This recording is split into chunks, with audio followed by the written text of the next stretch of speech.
Divyansh academy YouTube channel में आपका स्वागत है। आज हम हिंदी व्याकरण में सबसे पहले पढ़ेंगे संधि। तो संधि क्या है, सबसे पहले हम इसको जानेंगे कि संधि क्या है। तो मैंने यहाँ पे बताया कि दो शब्दों के मेल से होने वाले विकार को हम संधि कहते हैं। जैसे हिमालय, विद्यालय, शिवालय। जैसे हिमालय में है कि हिम धन आलय, तो दोनों क्या है, दोनों सब ये दोनों अलग अलग एक शब्द बन गए, हिम और आलय।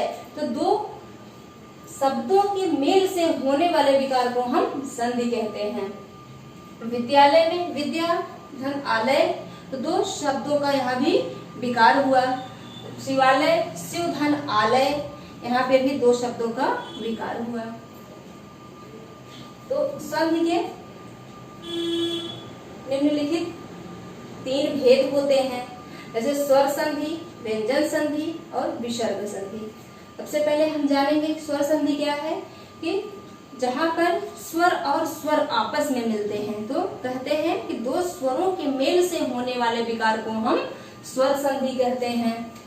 दो स्वरों के मेल से होने वाले विकार को हम स्वर संधि कहते हैं। व्यंजन संधि होता है कि जहाँ पर व्यंजन और स्वर के मेल से जहाँ विकार होता है उसे हम व्यंजन संधि कहते हैं। विसर्ग संधि होती है जहाँ पे स्वर और व्यंजन के साथ विसर्ग का मेल होता है, मेल होने पर विकार होता है, उसे हम विसर्ग संधि कहते हैं। सबसे पहले हम जानेंगे कि स्वर संधि के कितने प्रकार होते हैं या कितने भेद होते हैं। तो स्वर संधि के निम्नलिखित 5 भेद होते हैं। नंबर 1 आपका होता है दीर्घ संधि, नंबर 2 गुण संधि, नंबर 3 वृद्धि संधि, नंबर 4 यड़ संधि और नंबर 5 अयादि संधि।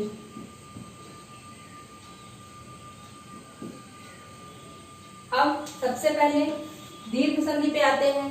तो दीर्घ संधि किसे कहते हैं, कि जहां पर ह्रस्व वर्ण जैसे आ ई उ री के बाद फिर उसी के समान वर्ण आए, आ ई उ री के बाद फिर उसी का समान वर्ण आए तो उस दोनों का मिलकर के दीर्घ हो जाता है। जैसे अ और आ मिलकर के, जैसे अ और आ मिलकर के क्या हो गया आ, ई और ई मिलकर के ई, उ और उ मिलकर के उ। तो दो समान वर्णों के साथ जब आपस में ये दोनों समान वर्ण आपस में मिलते हैं तो वहां पर दीर्घ हो जाता है। जैसे मैंने यहाँ पे लिखा भावार्थ, तो भावार्थ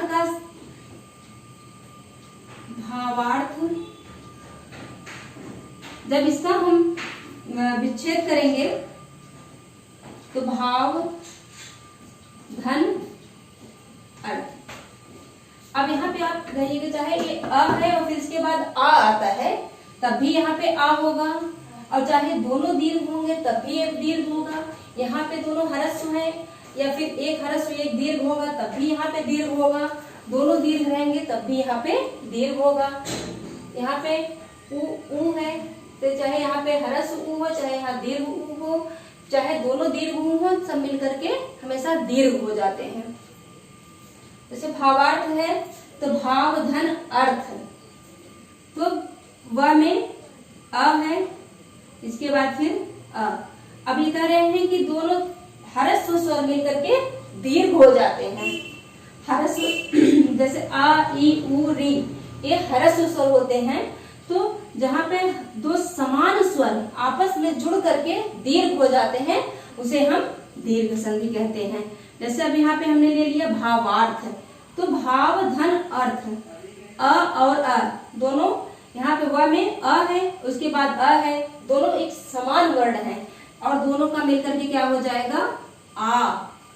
तो फिर यहाँ पे बचता है आपका शब्द, अब ये सिर्फ व्यंजन वर्ण हो जाता है। व्यंजन यहाँ पे नहीं कहेंगे, ये जो इसका अ निकल गया है आपका ये स्वर संधि, इसका अ यहाँ पे निकल गया है और आपका शब्द फिर बचता है यहाँ पे अर्थ। अब यहाँ पे हमें इसको दीर्घ बनाना है, संधि बनाना है, तो हमें क्या करना है, ये आ जो है यहाँ पे ऐड कर देना है और इसको यहाँ पे हलंत हटा करके हो गया आपका नया शब्द भावार्थ। जैसे अभी मैंने फिर ई का उदाहरण लिखा है, तो इसमें है रवीश। अब इसका हम संधि विच्छेद करके देखते हैं, तो रवि धन ईश। अब यहाँ पर ह्रस्व ई, लेकिन इसके तुरंत बाद क्या आया है आपका दीर्घ ई है। अगर यहाँ पे ह्रस्व हो चाहे दीर्घ हो, उससे कोई फर्क नहीं पड़ता है, ये आपका सब मिलकर के क्या हो जाता है, दीर्घ हो जाता है। अब यहाँ पे दीर्घ की जो मात्रा होती है हमारी ये होती है, तो अब यहाँ पे शब्द बचता है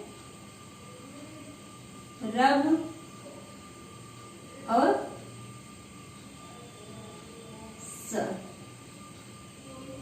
अब हमको करना क्या है कि यही जो मात्रा है दीर्घ हो गई है, तो जो हमारा जिसपे ये हलंत वाला वर्ड है उसी पे हमें ये मात्रा लगा देनी है और इसका ये हलंत हटा देना है।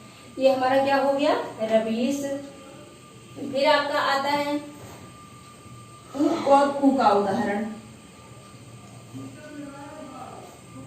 अब इसमें मैंने लिखा है यहाँ पे पहले से भानुदय। अब जब इसका हम संधि विच्छेद करेंगे तो भानु धन उदय। अब यहाँ पे आपका है उ और यहाँ पे भी आपका आया है उ, दोनों मिलकर के क्या हो गए, दीर्घ हो गए। फिर आपका यहाँ पे आता है शब्द बचता है क्या, भान और दय। करना क्या है आपको, जिस वर्ड पे हलंत लगा है उसी पे ये मात्रा ला करके लगा दीजिए और इसका हलंत हटा दीजिए, शब्द बन गया आपका भानुदय। फिर इसी तरीके से आपके दीर्घ संधि में बहुत सारे उदाहरण हैं। जैसे अब री का तो हम कुछ दीर्घ बनाते नहीं हैं हिंदी में, तो इसी तरीके से आपका होता है जैसे मातृण। री में तो हम उसका कोई भी दीर्घ वर्ण नहीं बनाते हैं, री और री मिलकर के कभी दीर्घ नहीं होता है, तो इसमें हम सीधे से उदाहरण करेंगे आपका मातृण। इसमें हम क्या करते हैं कि मातृधन ऋण, क्योंकि इसका आपका री का कोई दीर्घ रूप नहीं है, तो इसीलिए हम इसमें सिर्फ क्या किए हैं, जैसे अब इसका री और ये री दोनों मिल करके दीर्घ तो होगा नहीं, दोनों मिल करके दीर्घ ये री ही होगा। तो अब यहाँ पे हम शब्द लिखते हैं मात। आपका यहाँ से री निकल गया तो ये क्या हो गया आपका हलंत रूप में बचा और बचा फिर ड़। क्योंकि इसका कोई दीर्घ होता नहीं है, इसीलिए इसका जो चिन्ह है, री की मात्रा का जो चिन्ह है उसको हम यहाँ तब में लगा देंगे हल वाले वर्ड पे, जहाँ पे हलंत वाला वर्ड है, और इसका हलंत हम हटा देंगे। इसी तरीके से आपका होता है पितृण, मातृण, पितृण, जो भी होते हैं ऐसे वर्ड आपके, ये सब किस में आते हैं, दीर्घ संधि में आते हैं। फिर इसी तरीके से आपका आता है गुण संधि।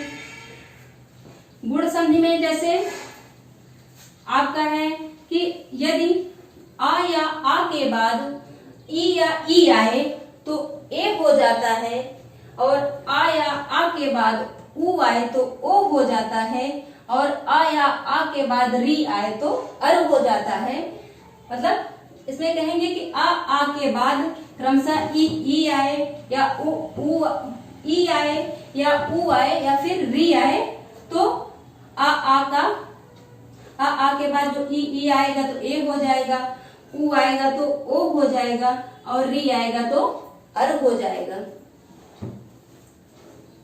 जैसे मैंने लिखा है यहाँ पे सुरेश, सुर धन ईश। अब इसका हम जब संधि विच्छेद करेंगे तो र में से जो है अ पहले निकालेंगे, फिर इसके बाद ई निकालेंगे, फिर इसमें होगा, मैंने यहाँ पे लिख दिया, कहा है कि यदि आ के बाद ई आए तो ए हो जाता है। ए की जो मात्रा का चिन्ह होता है वो ये होता है तो अब यहाँ पे आपका शब्द बचता है सुर और स। अब व्याकरण का जो नियम कहता है वो कहता है कि जहां पे आपका ये हल वाला वर्ड चिन्ह लगा है उस पे ये आप मात्रा लगा करके हल चिन्ह हटा दें, आपका शब्द बन गया सुरेश। इसी तरीके से महेश, गणेश, ये सब आपके इसी के उदाहरण होते हैं। फिर अगला होता है कि यदि आ या आ के बाद उ या उ आए तो दोनों का मिलकर के ओ हो जाता है। जैसे यहाँ पे मैंने उदाहरण दिया है परोपकार का, तो परोपकार में पर धन उपकार, अब र में से अ निकाल दीजिए, इसके जस्ट बाद आया है उ और अ उ मिलकर के क्या हो जाता है, ओ हो जाता है।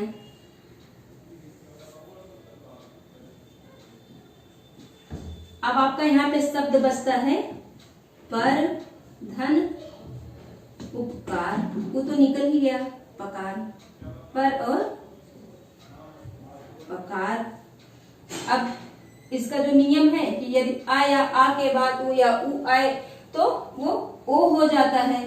तो अब ये जो ओ की मात्रा का जो चिन्ह है यहाँ पे र पे लगा करके और इसका हलंत हटा दीजिए, शब्द बन गया आपका परोपकार। और यहाँ पे फिर है आपका महर्षि।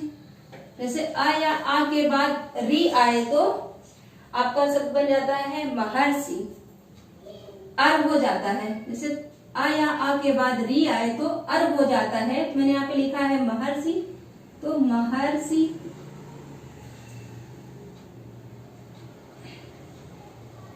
महाधन ऋषि। अब यहाँ पे हा में आ और इसके बाद री, तो आ या आ के बाद री आए तो अर्व हो जाता है। यहाँ पे आ है, इसके जस्ट बाद री है तो यहाँ पे अर्व हो गया है। अब यहाँ पे आपका शब्द बचता है मह और सी। तो अब हम क्या करते हैं, जो ये वाला अ होता है इसको जोड़ करके ये हम हलंत हटा देते हैं और पहले से ही ये र में हलंत लगा होता है तो हम ये र जो है यहाँ पे लगा देते हैं। इसी तरीके से आपके बहुत सारे उदाहरण हैं जो हम आपको फिर से बताएंगे, एक बार ये समझने के लिए है। और अब अगले वीडियो में हम आपको वृद्धि संधि, यड़ संधि और अयाद संधि के नियम भी बताएंगे और इसके साथ साथ भी जो परीक्षा में आए हुए प्रश्न हैं वो सब हम आपको एक दिन पूरा बताएंगे। धन्यवाद।